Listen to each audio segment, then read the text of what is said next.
दोस्तों, आप सभी का जय जीएस वाले यूट्यूब चैनल में स्वागत है। आज की वीडियो में बेसिकली हम लोग टारगेट पीसीएस 2024 आरओ एआरओ 2024 के जो एग्ज़ाम होने हैं उन एग्ज़ामों से संबंधित कुछ महत्वपूर्ण प्राचीन इतिहास के प्रश्नों की श्रृंखला लेके आए हैं। अभी हम प्राचीन इतिहास के लेके आए हैं।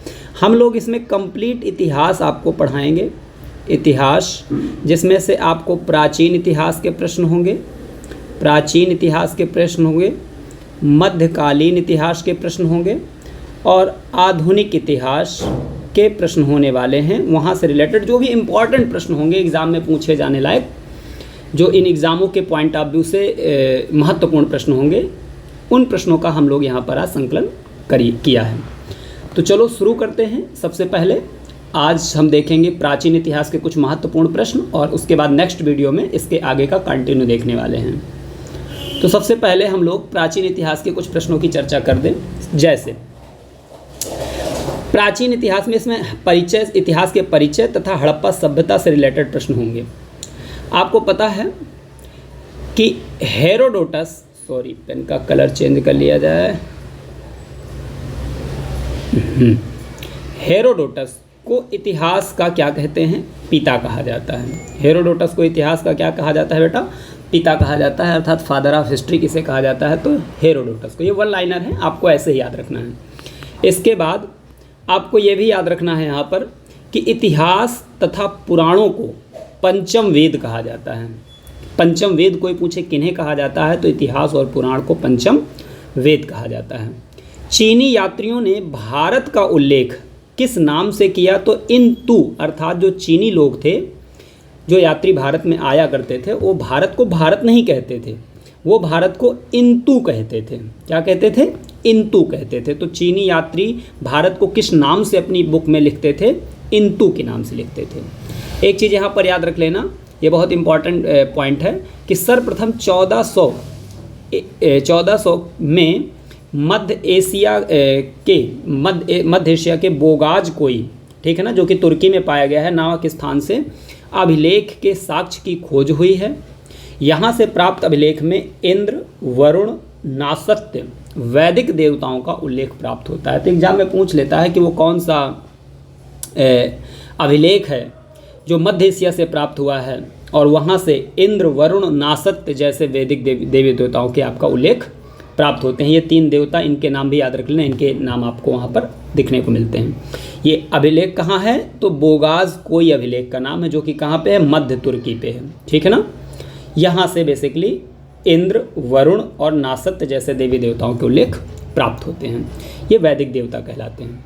इसके बाद कुछ इंपॉर्टेंट, जैसे भारत में सिक्कों की प्राचीनता, अगर कोई पूछे भारत में सिक्के कब से शुरू हुए, तो वैसे तो इनकी प्राचीनता 8वीं शताब्दी बीसी से की जाती है कि 8वीं शताब्दी बीसी से सिक्का आना शुरू हो गया था, किंतु सिक्कों का नियमित प्रचलन 6ठी शताब्दी बीसी से हुआ है, जब गौतम बुद्ध आए हैं। पंचमार्क सिक्का 6ठी शताब्दी बीसी के आसपास आपको देखने को मिलता है।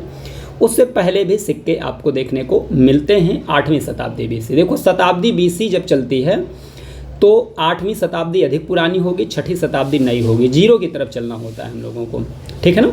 जैसे आपका ये 0 है, ये 1 है, ये 2 है, ये 1 2 3 4 डैश डैश करके 8 आ जाएगा। फिर 0 के बाद 1 2 3 4 1 2 3 4 इस तरीके से चालू होगा। तो ये सारी डेट बीसी में होंगी। तो बीसी में देखो 8 के बाद 4 आएगा, डेट जो है घटेगी, तो आप नई डेट होगी, जो चौथी होगी वो नई होगी, 8वीं ज़्यादा पुरानी होगी। लेकिन जैसे 0 के बाद फिर गिनती चालू होती है, वो फिर एडी कहलाने लगता है और एडी में डेटें बढ़ा करती हैं, 1 से 2, 2 से 3, 3 से 4 आएगी।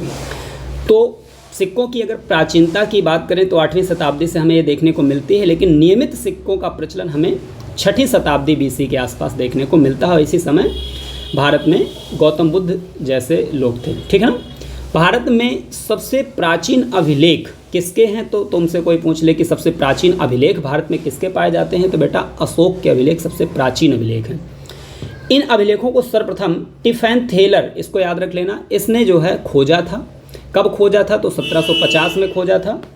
कब खोजा था? तो बेटा 1750 में खोजा था। तथा 1837 में जेम्स प्रिंसेप ने इनको सबसे पहले पढ़ा था। तो अशोक के अभिलेख सबसे प्राचीन अभिलेखों में से गिने जाते हैं। खोजा किसने था? टिफैन थेलर ने। और इनको पढ़ा सबसे पहले किसने था? तो जेम्स प्रिंसेप ने। कब? 1837। ये डेट याद रख लेना। फिर एक चीज़ याद रख लेना कि D.R. भंडारकर ये एक ऐसे इतिहासकार हुए हैं बेटा जिन्होंने संपूर्ण अशोक का इतिहास केवल अभिलेख को साक्ष्य मानकर लिख डाला है। देखो, अभी जब इतिहास लिखा जाता है तो उसको लिखने के पीछे कई प्रकार के एविडेंसेस यूज किए जाते हैं, जिसमें कुछ अभिलेखी साक्ष्य यूज किए जा सकते हैं, पुरातात्विक साक्ष्य में ये सब चीज़ें आ जाती हैं, ठीक है ना। उसमें उसके बाद साहित्यिक साक्ष्य यूज कर सकते हैं, उस समय जो भी साहित्य किताब जो भी चीज़ लिखी गई हो। लेकिन याद रखना, ये एक ऐसे इतिहासकार हैं जिन्होंने अशोक का पूरा इतिहास किसके आधार पर लिखा है बेटा? अभिलेख के आधार पर लिखा है, ठीक है ना। पूछा जाता है कि वो कौन से इतिहासकार हैं जिन्होंने अशोक का इतिहास पूरी तरीके से जो है अभिलेख के आधार पर लिख दिया है। इसके बाद एक प्रश्न और है कि पाषाण कालीन सभ्यता की खोज सर्वप्रथम किसने की? तो 1863 में रॉबर्ट ब्रुसफुट द्वारा की जाती है। रॉबर्ट ब्रुसफुट ने सबसे पहले 1863 में पलवरम, जो कि कहाँ पड़ता है बेटा? तमिलनाडु में पड़ता है, यहाँ से एक पाषाण उपकरण खोजा था जिसका नाम था बेटा हस्तकुठार। हस्तकुठार वही होता है जिसे हम गांव में कुल्हाड़ी बोलते हैं बेटा, ये हस्तकुठार, ठीक है ना।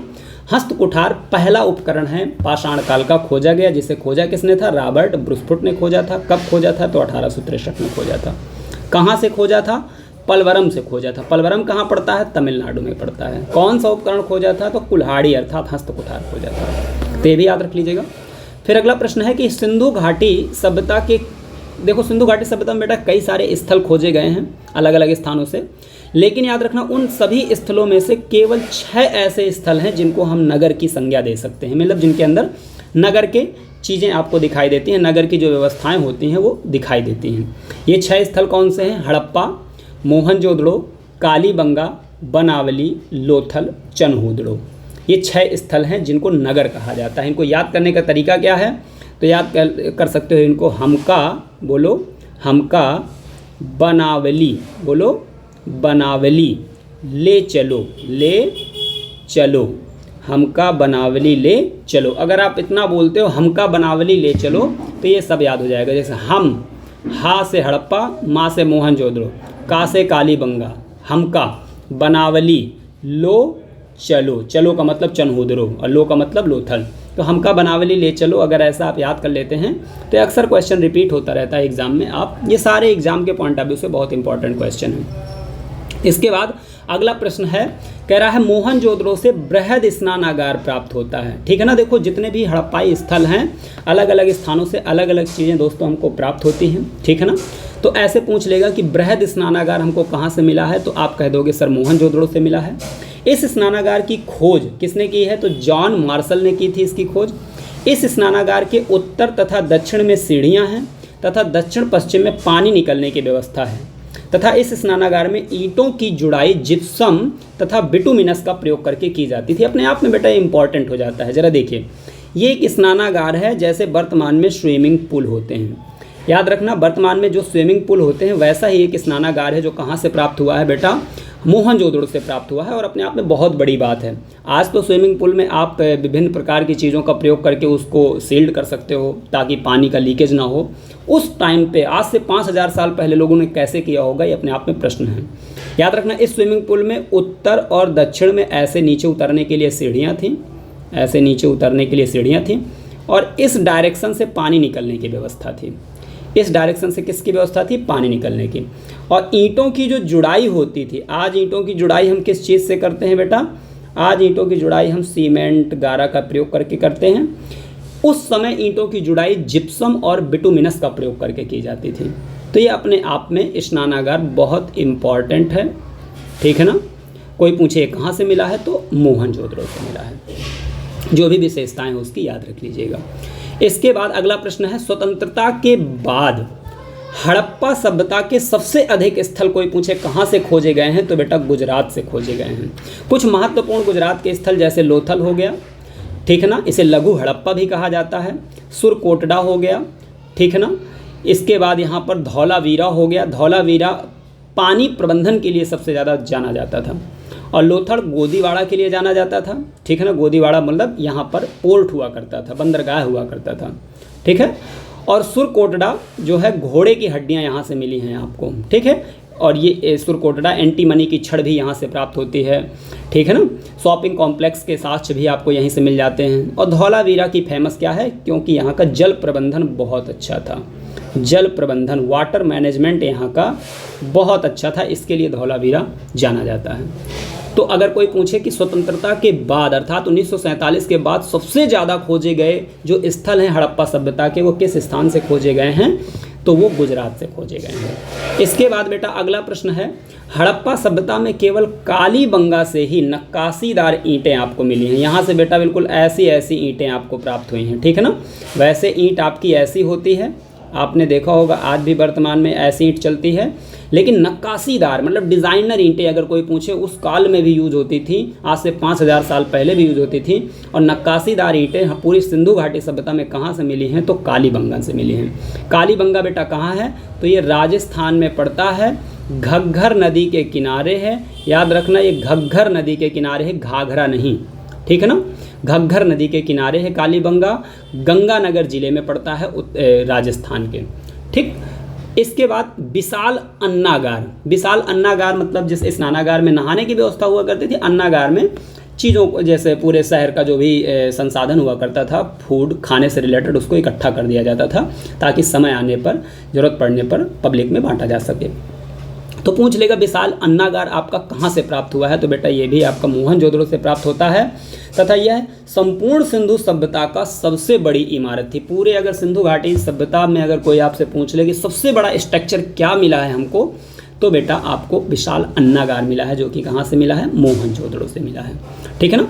इसके बाद सिंधु घाटी सभ्यता में प्रयुक्त होने वाले जो ईंट थे वो उनका आकार क्या था, तो 4:2:1 के अनुपात में था, ठीक है ना। 4:2:1 के अनुपात का मतलब क्या है, जैसे ये बेटा ईंट है, ये बेटा ईंट है, ये ईंट है आपकी, ये आपकी ईंट है, तो इसकी जो लंबाई थी, इसकी जो बेटा लंबाई थी वो 4 थी, ठीक है ना, ये 2 थी, और इसकी ऊंचाई जो है आपकी 1 थी, ठीक है ना।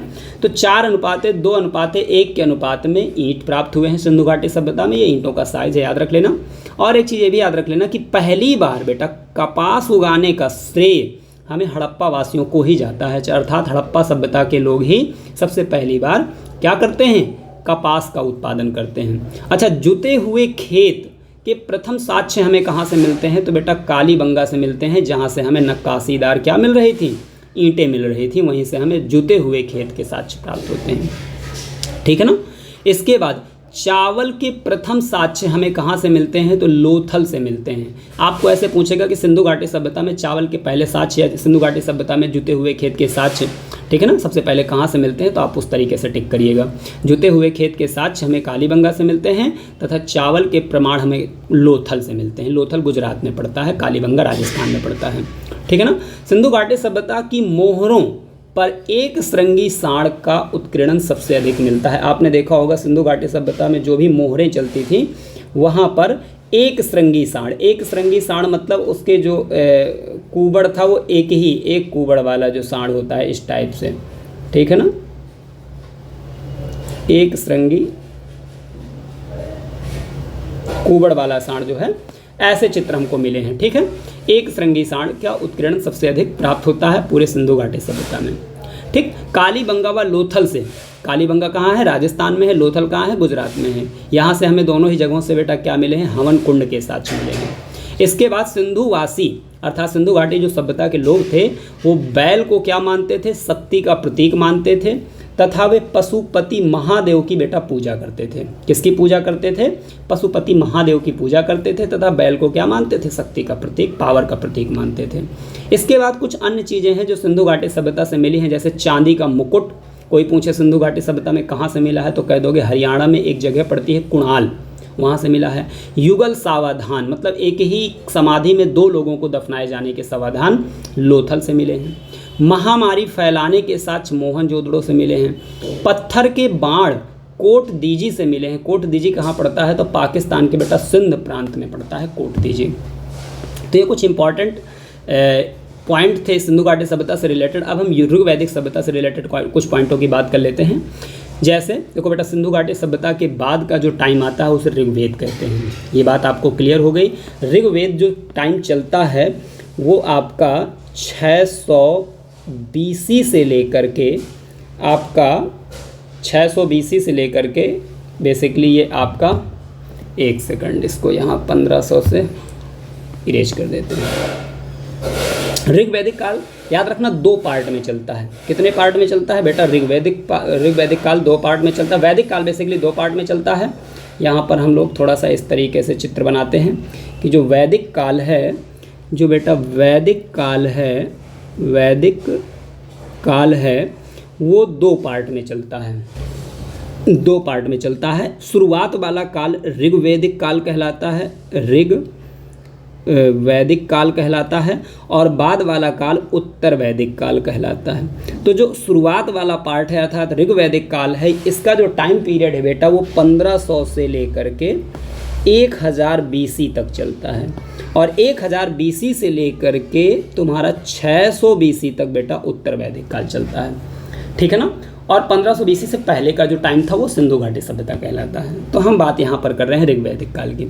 ऋग्वेद में हड़प्पा, ऋग्वैदिक काल को ऋग्वैदिक काल क्यों कहते हैं? क्योंकि इस काल में ऋग्वेद की रचना की गई थी। वेद बेटा 4 होते हैं। 4 वेदों में सबसे प्राचीन वेद आपका ऋग्वेद है। 4 वेद कौन से होते हैं? एक वेद होता है आपका ऋग्वेद, सामवेद, यजुर्वेद, अथर्ववेद। सबसे प्राचीन वेद है ऋग्वेद और सबसे नवीन वेद है बेटा अथर्ववेद, ठीक है ना। तो ऋग्वेद इस काल में रचा गया था 1500 से 1000 के बीच, इसीलिए इस पूरे टाइम को ऋग्वेद काल कहते हैं। हम ऋग्वेद में जो जो बातें कही गई हैं वही आपको याद रखनी है। ऋग्वेद में हड़प्पा सभ्यता को हरियूपिया कहा गया है। ये अपने आप में इंपॉर्टेंट है कि ऋग्वेद में हड़प्पा सभ्यता को क्या कहा गया है? हरियूपिया शब्द से संबोधित किया गया है। ऋग्वेद में राजा को गोजनस्य तथा पूरा भेत्ता का मतलब होता है दुर्ग पर विजय प्राप्त करने वाला, ठीक है ना, कहा गया है। ऋग्वेद काल की सबसे महत्वपूर्ण नदी अगर कोई पूछे, सबसे महत्वपूर्ण नदी कौन थी? तो सिंधु थी। ऋग्वेद काल की सबसे अधिक पवित्र नदी कौन थी? तो बेटा सरस्वती नदी हुआ करती थी। याद रखना, ऋग्वेद काल का सबसे महत्वपूर्ण देवता कौन था? तो इंद्र था। सरस्वती तथा द्विस्रुति नदियों के बीच के स्थान को ब्रह्मवर्त कहा जाता था। ऋग्वेद में शूद्र का उल्लेख सबसे पहले पुरुष सूक्त में मिलता है। पुरुष सूक्त ऋग्वेद का ही एक पार्ट है।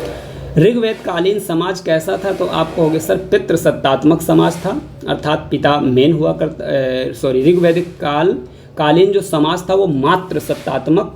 देखो जो आपका सिंधु घाटी सभ्यता थी वो मातृ सत्तात्मक थी, और इसके बाद ही ऋग्वैदिक काल में थोड़ा सा मातृ सत्तात्मकता देखने को मिलती है, लेकिन अंत समय में आपको पितृसत्तात्मक व्यवस्था दिखाई देने लगती है। तो कुल मिलाकर के पितृसत्तात्मक व्यवस्था ही थी ऋग्वैदिक कालीन में, ठीक है ना। ऋग्वैदिक कालीन प्रशासन कैसा था? तो राजतंत्रात्मक प्रशासन था, मतलब कबीले में कोई एक लीडर ही इसको लीड किया करता था, ठीक है। उसके बाद ईरानी भाषा के ग्रंथ अवेस्ता की तुलना हम भारतीय ग्रंथ ऋग्वेद से करते हैं। भारत में सबसे पवित्र ग्रंथ माना जाता है ऋग्वेद, और ऐसे ही ईरानी ग्रंथ है बेटा अवेस्ता, जो वहाँ का सबसे पवित्र ग्रंथ माना जाता है। आर्यों के द्वारा वैदिक कालीन सभ्यता की स्थापना की गई, ऐसा कहा जाता है। तो आर्य भारत में सर्वप्रथम कहाँ पर आकर के बस गए? तो कहते हैं सप्त सिंधु प्रदेश। सप्त सिंधु प्रदेश है पंजाब वाला क्षेत्र, जहाँ पर 7 नदियाँ हैं, सिंधु, झेलम, चिनाब, रावी, ब्यास, सतलज। उस क्षेत्र में आकर के सबसे पहली बार बसे थे। ऋग्वैदिक कालीन महिलाएं सभा व बिदत में भाग लेती थी। सभा में आम पब्लिक भाग लेती थी, और बिदत एक तरीके से बुजुर्गों की सभा हुआ करती थी, वहाँ भी जो है महिलाएं भाग लिया करती थी, ठीक है ना। ऋग्वेद में एकमात्र धातु अयस का बेटा उल्लेख मिलता है। ऋग्वेद काल की सबसे महत्वपूर्ण फसल क्या थी? तो जौ थी। याद रखना, ऋग्वेद काल तक लोहे का विकास नहीं होता। लोहे का जो खोज है वो ऋग्वेद के बाद जब आता है समय उत्तर वैदिक काल, वहाँ पर लोहे का विकास होता है, लोहे की खोज होती है, ठीक है ना। तो उत्तर वैदिक काल और उससे पहले का जो भी समय है उससे रिलेटेड जो भी इम्पोर्टेंट इतिहास से रिलेटेड प्रश्न हैं उनकी चर्चा आज के वीडियो में कर दी गई है। आज के ललन टॉप में यही है। नेक्स्ट ललन टॉप में या तो इतिहास या साइंस, इसी तरीके से मैं एक सीरीज पूरी है चालू किया है मैंने, जिसमें कुछ महत्वपूर्ण प्रश्न आपके सामने पहुंचाए जाएंगे। इनको आपको बहुत ध्यान से पढ़ना है, क्योंकि ये बहुत ही ज़्यादा क्या है, महत्वपूर्ण है। तो दोस्तों, वीडियो अगर अच्छा लगा हो तो लाइक शेयर बिल्कुल करते रहें और अपने दोस्तों से सब्सक्राइब भी कराते रहें।